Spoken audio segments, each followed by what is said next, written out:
સમાચાર મળી રહ્યા છે અંકલેશ્વરથી નેશનલ હાઈવે 48 પર ભૂરા રંગનું રસાયણ ભરેલ બેગ ટ્રકમાંથી રસ્તામાં પડી હવામાં પિગમેન્ટ્સ ભળતા અન્ય વાહન ચાલકોને હાલાકી।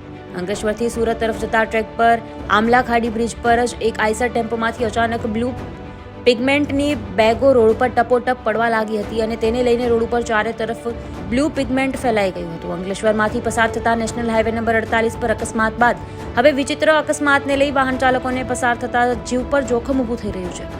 થોડા સમય પૂર્વે નિલેશ ચોકડી પર ટ્રકમાંથી કેમિકલ ભરેલા ડ્રમ પડતા વાહન ચાલકોનો જીવ જોખમમાં મુકાયો હતો। તે બાદ આજરોજ અંકલેશ્વરથી સુરત તરફ જતા ટ્રેક પર આમલા ખાડી બ્રિજ પર જ એક આઈસર ટેમ્પામાંથી અચાનક બ્લુ પિગમેન્ટની બેગો રોડ પર ટપોટપ પડવા લાગી હતી અને તેને લઈ રોડ ઉપર ચારે તરફ બ્લુ પિગમેન્ટ ફેલાઈ ગયું હતું। ટેમ્પો ચાલકને અન્ય વાહન ચાલકે જાણ કરતા 300 મીટર દૂર ટેમ્પો ઊભો રાખ્યો હતો અને બેગો ઉઠાવી પુનઃ ટેમ્પો લોડ કર્યો હતો। જોખમી રીતે વાહનમાં સામાન લોડ કરી અન્યના જીવ પર જોખમ ઊભું કરતા આવા વાહન ચાલકો સામે કાર્યવાહી કરવામાં આવે તે જરૂરી બન્યું છે।